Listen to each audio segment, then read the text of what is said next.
जय Hind students. I hope आप सभी बच्चे अच्छे होंगे और घर पर आप लोग पढ़ भी रहे होंगे। So this is our computer class.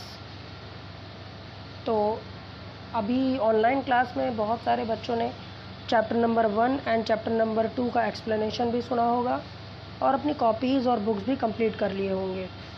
But जो बच्चे ऑनलाइन क्लास में हमारे नहीं जुड़ पाए थे, स्पेशली ये वीडियो उनके लिए है, ताकि उन लोगों को चैप्टर नंबर 1 एंड 2 का एक्सप्लेनेशन अच्छी तरीके से समझ में भी आ जाए।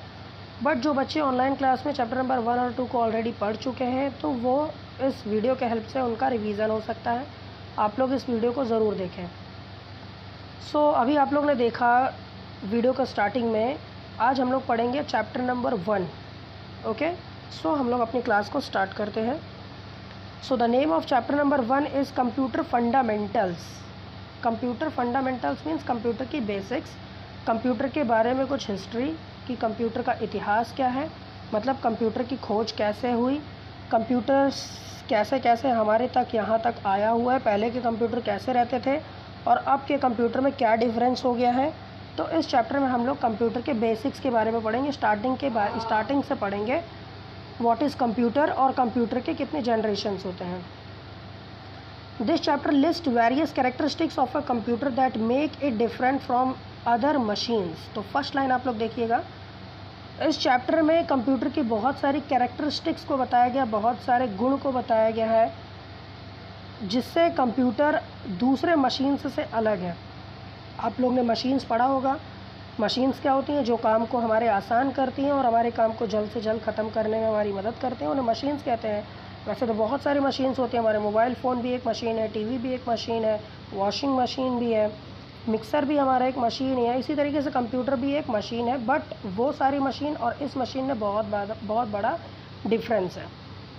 It is also discusses the different generations of computer, types of computer. इस चैप्टर में हम लोग कंप्यूटर के डिफरेंट जनरेशन्स को पढ़ेंगे, कंप्यूटर के कितने जनरेशन्स होते हैं, एंड टाइप्स ऑफ कंप्यूटर, और कंप्यूटर कितने टाइप्स के होते हैं। बेसिकली ये जो चैप्टर है, ये दो चीज़ें इसमें हम पढ़ेंगे, कंप्यूटर के कितने जनरेशन्स होते हैं और कंप्यूटर कितने टाइप्स के होते हैं। आपको नेम याद करना है सबके।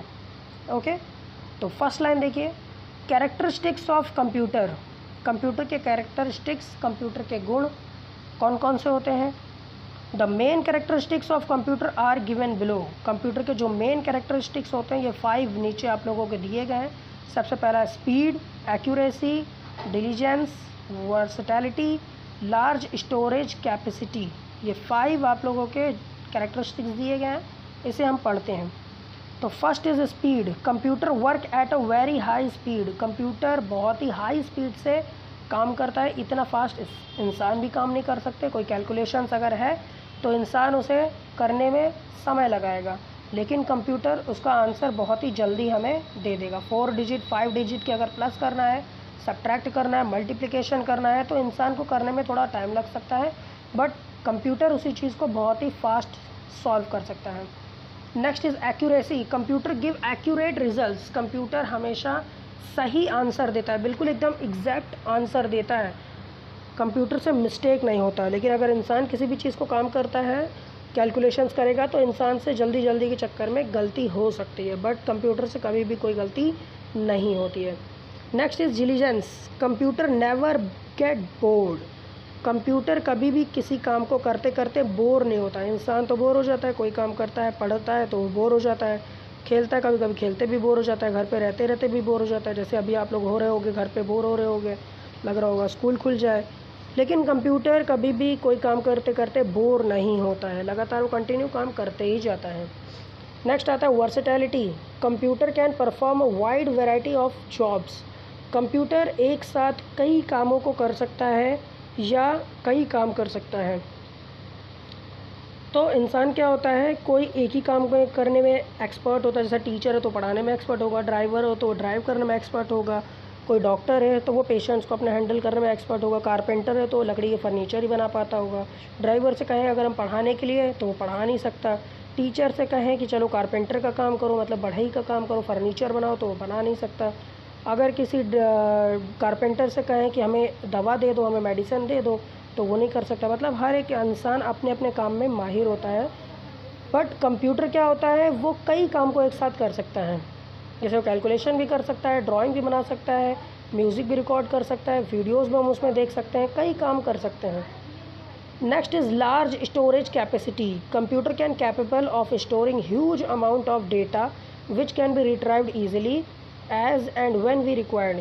तो कंप्यूटर के अंदर बहुत बड़ा एक स्टोरेज होता है जिसमें हम अपनी सारी फाइल्स को सेव करते हैं। इंसान क्या होता है, किसी भी चीज़ को याद करता है तो कुछ समय बाद भूल सकता है, बट कंप्यूटर किसी भी चीज़ को भूलता नहीं है। वो हमेशा उसके ब्रेन में, उसके स्टोरेज में वो चीज़ सेव रहती है, तो हम कभी भी अगर देखना चाहें तो उसे देख सकते हैं। तो ये सारे 5 कैरेक्टरिस्टिक्स हैं कंप्यूटर के, आप लोगों को याद करने हैं। Next is generations of computer. Computer की कितनी जनरेशन्स होती है, ये चैप्टर में मेन है, सबसे आप लोगों को याद करना है। कंप्यूटर के कितने जनरेशन्स होते हैं और हर जनरेशन की एक अलग अलग खूबी होती है। तो ये आप लोगों को याद करना है कि कौन से जनरेशन में क्या चीज़ यूज़ किया गया था और ये किस जनरेशन का है।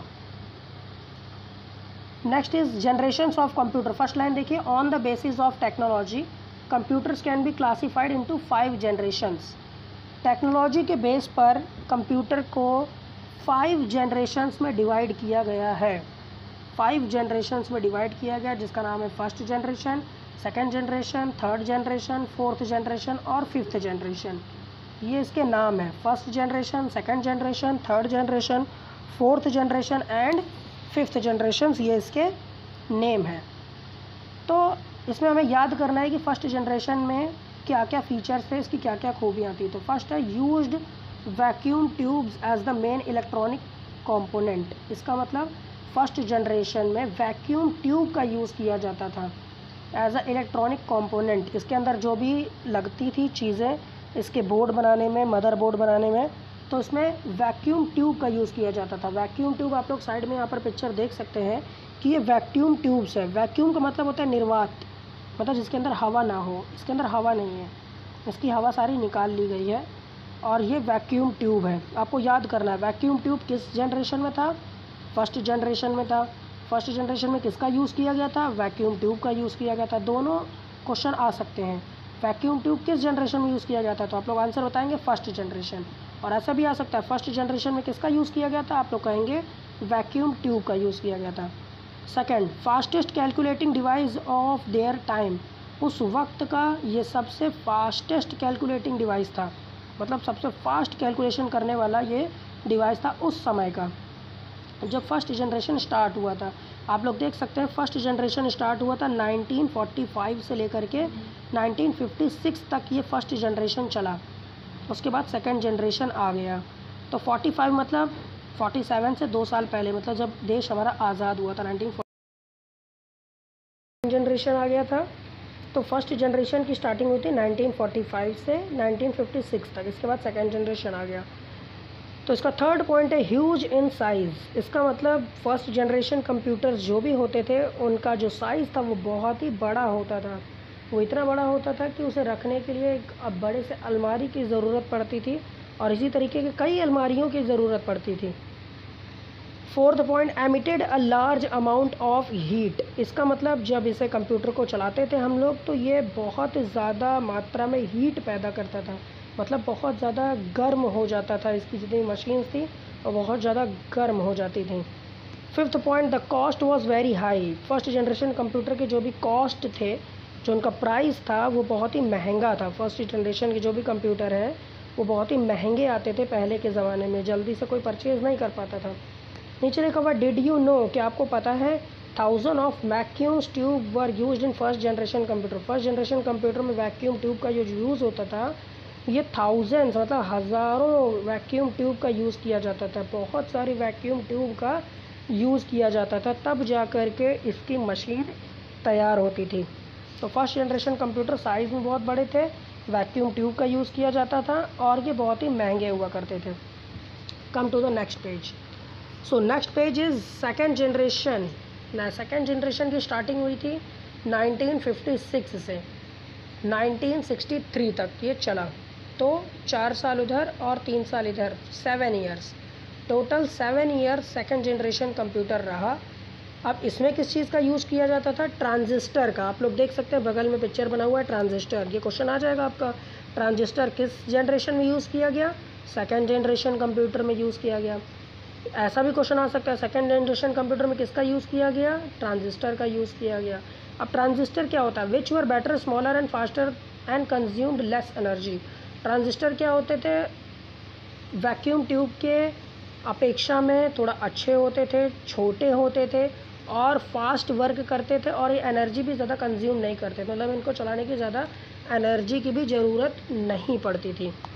Second point is smaller in size and easier to carry from one place to another. इसका साइज़ भी थोड़ा छोटा था और एक जगह से दूसरी जगह ले जाना भी इसे आसान था। वो तो बहुत बड़े कंप्यूटर होते थे, उनको एक जगह से दूसरी जगह ले जाने में थोड़ा परेशानी होती थी क्योंकि इतना बड़ा होता था, और ये तो साइज़ में भी छोटा है जिसे एक जगह से दूसरी जगह ले जाने में प्रॉब्लम भी नहीं होती है। Third point, generated lesser heat. ये जो कंप्यूटर होते थे सेकंड जनरेशन के, ये थोड़ा हीट कम जनरेट करते थे, थोड़ा कम गर्म होते थे पहले की अपेक्षा, फर्स्ट जनरेशन के अपेक्षा थोड़ा कम गर्म होते थे। Less expensive and faster in calculation, ये थोड़ा सस्ते भी थे उससे और कैलकुलेशन भी पहले की अपेक्षा थोड़ा फास्ट करते थे। नेक्स्ट आ गया third generation computer. Third generation computer की स्टार्टिंग हुई थी 1964 से और ये कब तक चला? 1975 तक। 6 ईयर उधर, 5 ईयर इधर, 11 ईयर्स। थर्ड ईयर का जो जनरेशन कंप्यूटर है 11 ईयर्स चला, ये 11 ईयर्स। इसमें यूज़ किया जाता था आईसी का। ये आप लोग जो फिगर देख रहे हो इसका नाम है आईसी। ये आज के ज़माने के जो भी कंप्यूटर है ना उसमें भी इसी तरीके के आईसी लगी रहती है, सेम इसी तरह की एक मदरबोर्ड लगी रहती है। तो थर्ड जनरेशन के जो कंप्यूटर है उसमें आईसी का यूज़ किया जाता था। आईसी का फुल फॉर्म होता है इंटीग्रेटेड सर्किट। फर्स्ट पॉइंट में आप देख सकते हैं थर्ड जनरेशन के इंटीग्रेटेड सर्किट। तो थर्ड जनरेशन कंप्यूटर में आईसी का यूज़ किया जाता था, इंटीग्रेटेड सर्किट का। ऐसा भी क्वेश्चन आ सकता है इंटीग्रेटेड सर्किट किस जनरेशन में था, तो आप कहेंगे थर्ड जनरेशन में। Second point is smaller in size than the computer of earlier generation. इसके पहले के दो जनरेशन, फर्स्ट और सेकंड जनरेशन के मुकाबले ये जो जनरेशन के कंप्यूटर थे ये साइज़ में भी थोड़े छोटे हो गए, स्पीड भी इनकी थोड़ा अच्छी हो गई। और फोर्थ पॉइंट लिखा हुआ है cost was less than the computer of earlier generation. पहले के दो जो कंप्यूटर थे इनके प्राइस से जो थर्ड जनरेशन का प्राइस था वो थोड़ा और कम था। मतलब जो फर्स्ट जनरेशन कंप्यूटर था बहुत महंगा था, सेकंड जनरेशन उससे सस्ता, थर्ड जनरेशन उससे भी सस्ता। साइज़ की बात करें तो फर्स्ट जनरेशन सबसे बड़ा, उससे छोटा सेकंड जनरेशन साइज़ में, उससे साइज़ का छोटा आ गया थर्ड जनरेशन का कंप्यूटर। ठीक है, अब आता है फोर्थ जनरेशन कंप्यूटर। जो भी आजकल हम लोग कंप्यूटर का यूज़ करते हैं वो होता है फोर्थ जनरेशन कंप्यूटर। अभी जो हम लोग कंप्यूटर यूज़ करते हैं ना फोर्थ जनरेशन का कंप्यूटर है। इसका स्टार्टिंग हुआ था 1975 से, इसकी स्टार्टिंग होती है 1975 से। Uses the very less scale integration VLSI technology. इसमें किस चीज़ का यूज़ किया जाता था? VLSI का। इसका फुल फॉर्म होता है V for very, L for large, S for scale, I for integration. Very large scale integration का यूज़ किया जाता था। Second point, cheapest of all the earlier generation computer. उसके पहले वाले जो फर्स्ट सेकेंड थर्ड जनरेशन थे उससे भी सस्ता था, ये और भी सस्ता हो गया। जैसे जैसे जनरेशन आगे बढ़ता गया वैसे वैसे सस्ता होता गया। स्मॉलर इन साइज़, साइज़ में भी छोटा हो गया। और work at a higher speed and more accurate and reliable. और पहले के जितने भी कंप्यूटर थे उसके मुकाबले ये स्पीड भी इसकी अच्छी हो गई। देखो इसमें तीन चीज़ है, एक स्पीड, एक साइज़, एक उसका प्राइस। ठीक है, जैसे जैसे कंप्यूटर हमारा आगे बढ़ता गया उसकी साइज़ छोटी होती गई, उसके बाद वो और सस्ता होता चला गया और स्पीड बढ़ती चली गई। फर्स्ट जनरेशन कंप्यूटर बड़ा था, महंगा था, थोड़ा कम स्पीड में चलता था। सेकेंड जनरेशन कंप्यूटर उससे थोड़ा छोटा हुआ, उससे थोड़ा सस्ता हुआ और स्पीड थोड़ी अच्छी हो गई। थर्ड जनरेशन कंप्यूटर उससे भी छोटा हो गया साइज़ में, उससे थोड़ा सस्ता भी हो गया और स्पीड में और अच्छा हो गया। फोर्थ जनरेशन कंप्यूटर में क्या हुआ, ये एकदम से छोटा हो गया और इसका प्राइस भी एकदम कम हो गया और ये इसका स्पीड भी एकदम फास्ट हो गया। ठीक है, fifth generation computer. Fifth generation computer कौन से कंप्यूटर हैं? The fifth generation computer are the future computer. ये जो कंप्यूटर है ये फ्यूचर कंप्यूटर है। This the main technique is to be used in these computer will be artificial intelligence, that is they will be able to think and make their own decisions as human beings do. तो ये जो 5th generation के ये जो computer अभी आप लोग पढ़ोगे, ये हमारे फ्यूचर कंप्यूटर, अभी इन लोग इसकी खोज हो रही है, इस पर वर्क हो रहा है, अभी ये मार्केट में आया नहीं हुआ है। अभी जो हम लोग यूज़ कर रहे हैं ये 4th जनरेशन है। 5th जनरेशन जो है फ्यूचर कंप्यूटर, आगे आने वाले समय में, अभी जब आप लोग और बड़े हो जाओगे तो हो सकता है तब तक ये लॉन्च हो जाए। तो 5th जनरेशन का जो कंप्यूटर है फ्यूचर कंप्यूटर है। इस कंप्यूटर की खासियत ये होगी कि जिस तरीके से इंसान किसी भी चीज़ को सोच सकता है, डिसीजन ले सकता है और अपने आप से चल सकता है, कंप्यूटर भी अपने आप से आगे चलेंगे। इसको कहते हैं आर्टिफिशियल इंटेलिजेंस, AI। इस पेज में आप लोग देख सकते हैं लिखा हुआ है नीचे AI, सेकंड पॉइंट पे आर्टिफिशियल इंटेलिजेंस। इसका मतलब होता है अपने से सोच करके डिसीजन लेना। ये 5th जनरेशन के कंप्यूटर है। ओके, नेक्स्ट आता है बेटा एक और 6th जनरेशन। मैंने आप लोगों को बताया कि कंप्यूटर के जनरेशन 5 ही होते हैं, लेकिन ये 6th जनरेशन। इसका क्या मतलब है? Transitions between generation in computer technology are hard to be defined, especially as they are taking place. Many of the developments in computer system since 1990 reflect gradual improvements over established system, and thus it is hard to claim they represent a transitions to a new generation. ये जो 6th generation का computer है बेटा, ये future का भी future है। मतलब ये अभी जो आने वाले 5th जनरेशन के कंप्यूटर, ये उसके भी आगे का आने वाला ये कंप्यूटर है। अभी सिर्फ 6th जनरेशन लिखा हुआ है, लेकिन अभी इसे जनरेशन में जोड़ा नहीं गया है। तो ये जो कंप्यूटर है ये आगे आने वाले समय में जितने भी जनरेशन आएंगे उसके आगे आ सकता है, और अभी इसके बारे में कुछ भी नहीं कहा जा सकता कि ये कंप्यूटर कैसे चलेगा, इसके अंदर कौन सी टेक्नोलॉजी का यूज़ किया जाएगा। चलिए नेक्स्ट आता है टाइप ऑफ कंप्यूटर। अभी आप लोग ने जनरेशन पूरा पढ़ लिया, ख़त्म कर लिया। अब आता है टाइप ऑफ कंप्यूटर। तो कंप्यूटर के 4 मेन टाइप्स होते हैं, आप लोग इसके नेम याद रखिएगा। 4 मेन टाइप्स होते हैं। यहाँ पर देखिए सेकंड लाइन पे लिखा हुआ है micro computer, mini computer, main frame computer और सुपर कंप्यूटर। तो micro computer, mini computer, main frame computer, super computer, ये 4 टाइप के कंप्यूटर होते हैं, जिसमें से जो हम कंप्यूटर का यूज़ करते हैं ना अभी, वो माइक्रो कंप्यूटर है। अभी जो हम लोग कंप्यूटर यूज़ करते हैं ना वो माइक्रो कंप्यूटर है। इसके पहले था मिनी कंप्यूटर, उसके बाद मेन फ्रेम कंप्यूटर और सुपर कंप्यूटर। इसमें से जो सुपर कंप्यूटर है ये सबसे सुपर है, जैसे इसका नाम ही है सुपर, वैसे ये सुपर फास्ट भी है। ये चारों टाइप के कंप्यूटर में सबसे फास्टेस्ट कंप्यूटर है सुपर कंप्यूटर। तो हम लोग पढ़ते हैं माइक्रो कंप्यूटर किसे कहते हैं। Micro computer are very small in size. Micro computer size में बहुत ही छोटे होते हैं। पर्सनल कंप्यूटर जिसे PC कहा जाता है, PC फुल फॉर्म होता है पर्सनल कंप्यूटर। और लैपटॉप जो है माइक्रो कंप्यूटर का एग्जांपल है। आप सबको पूछेगा कि माइक्रो कंप्यूटर क्या होते हैं, तो आप लोग बताओगे लैपटॉप, डेस्कटॉप, ये जो है सब माइक्रो कंप्यूटर के अंदर ही आते हैं। तो ये जो माइक्रो कंप्यूटर है PC का यूज़ आप लोग ने ऑफिस में देखा होगा, क्लासरूम में देखा होगा और अपने घरों में देखा होगा। ये सारे माइक्रो कंप्यूटर हैं।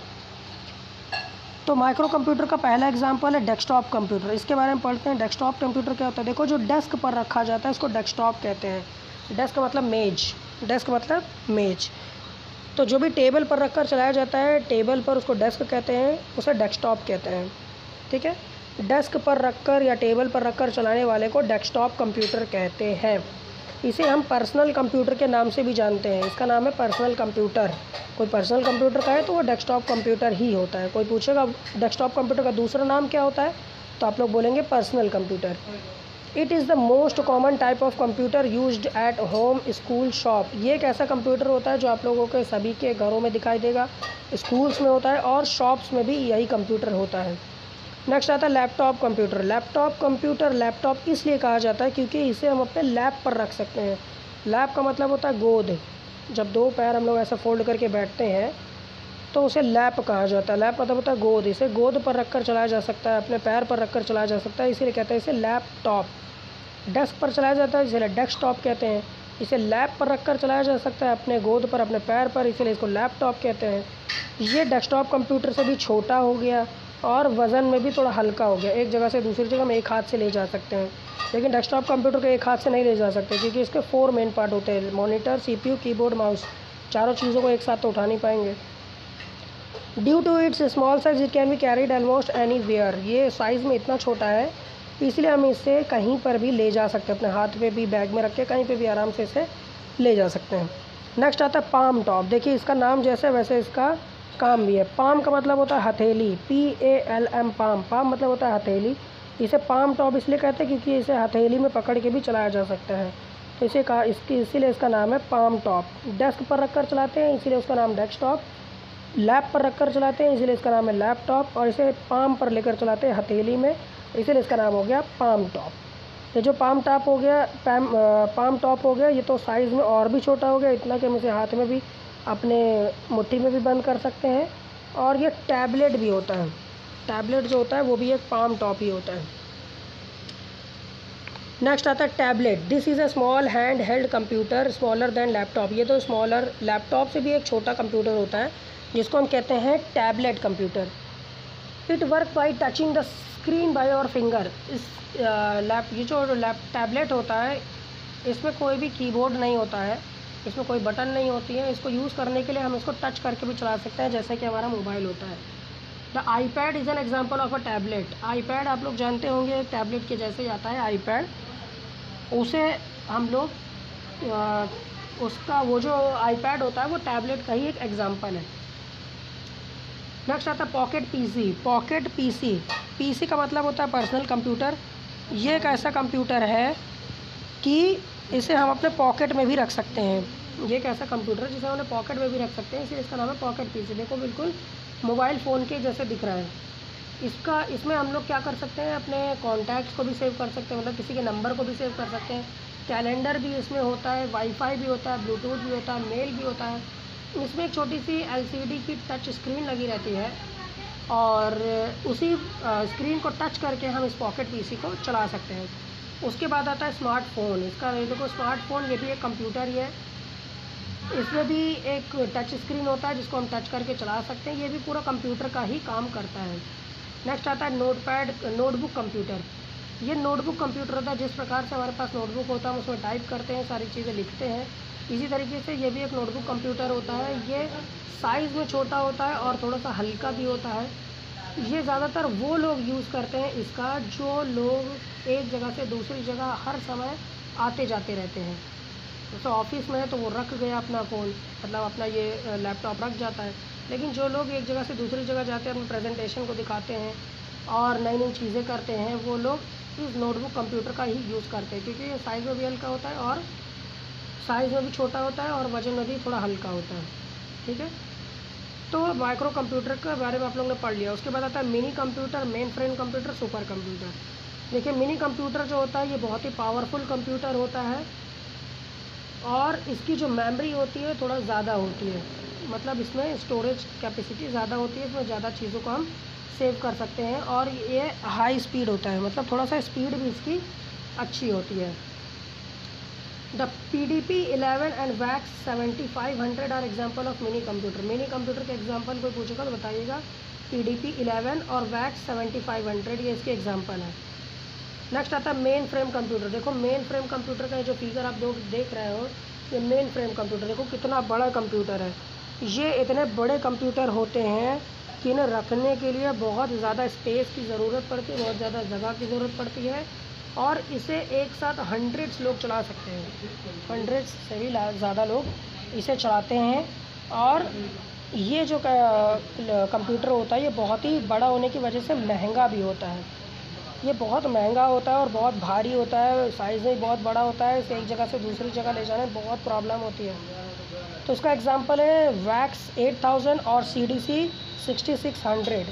ये दो इसके एग्जांपल हैं, कंप्यूटर का नाम है ये वैक्स 800 और CDC 6600।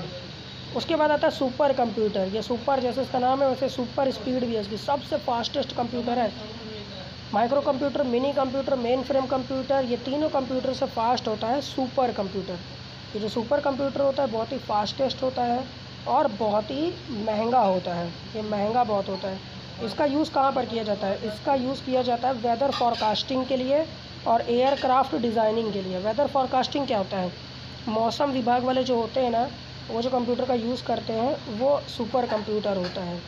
इसी सुपर कंप्यूटर से रॉकेट्स को हैंडल किया जाता है, सैटेलाइट्स को हैंडल किया जाता है और आंधी, तूफ़ान, बाढ़, वरना भूकंप की जानकारी इसी सुपर कंप्यूटर से ही पता चल जाती है। सुपर कंप्यूटर का एग्जांपल है परम 1000। ठीक है, इसका एक ही एग्जांपल है परम 1000। देखिए इतना बड़ा है ये कंप्यूटर कि देखो बिल्कुल अलमारी के जैसे दिख रहा है, आपके घरों में होगी ना। सुपर कंप्यूटर इसका नाम है, सुपर कंप्यूटर। इसका जो एग्ज़ाम्पल है वो है परम 1000। नेक्स्ट पेज पर चलते हैं। इसका नाम है वर्क स्टेशंस। देखिए वर्क स्टेशन क्या होता है। वर्क स्टेशन एक सिंगल यूज़र कंप्यूटर सिस्टम होता है। जैसे कि हमारे घरों में कंप्यूटर होता है ना, उसको एक लोग बैठकर ही चला सकते हैं, उसी तरीके से ये भी कंप्यूटर होता है। लेकिन इसका जो प्रोसेसर होता है बहुत पावरफुल होता है। प्रोसेसर मतलब होता है जो चलाने की इसकी जो स्पीड होती है वो बहुत स्पीड होती है, बहुत स्पीड वर्क करता है ये। इसका यूज़ किया जाता है डिज़ाइन बनाने के लिए, किसी भी चीज़ का डिज़ाइन बनाने के लिए, किसी घर का डिज़ाइन, किसी बिल्डिंग का डिज़ाइन, किसी बुक का डिज़ाइन, किसी कार का डिज़ाइन, किसी मोबाइल का डिज़ाइन, किसी भी चीज़ का डिज़ाइन बनाने के काम में आता है। और इसे मूवीज़ के अंदर स्पेशल इफ़ेक्ट देने के काम में आता है। जो आप लोग मूवीज़ देखते हो, कार्टून देखते हो, वो कार्टून्स बनाने के काम में आता है। ठीक है, तो ये जो वर्क स्टेशन होता है ये सिंगल यूज़र कंप्यूटर होता है। इसी तरीके से कई कंप्यूटर एक साथ लगे रहते हैं और वहाँ पर एक ही व्यक्ति चलाता है इसको। और इसका जो प्रोसेसर होता है बहुत पावरफुल होता है, बहुत स्पीड से चलता है ये। तो ये आप लोगों का चैप्टर यहीं पर फिनिश होता है। इसके आप लोगों का एक्सरसाइजेज़ आप लोग इसको अपने से करिएगा। अगर आप लोगों को नहीं आता है तो इसका क्वेश्चन आंसर और इसका जो एक्सरसाइज है मैं आप लोगों को फिर से सेंड कर दूंगा। जिन्होंने किया है वेरी गुड, और जिन्होंने नहीं किया है वो आप लोग कर लीजिएगा। ओके, अगर आपको नहीं समझ में आता तो आप इस वीडियो को फिर से सुनिएगा। फिर भी नहीं समझ में आता तो सैटरडे को मैं एक गूगल मीट से एक मीटिंग करूँगा, क्लास लूँगा। उसमें आप लोग अपने अपने प्रॉब्लम्स को पूछ सकते हैं कि सर हमें ये चीज़ नहीं समझ में आई, तो वहाँ पर हम फिर से उस चीज़ को समझा देंगे। ठीक है, ओके, तो आज की क्लास यहीं पर ओवर होती है। जय हिंद।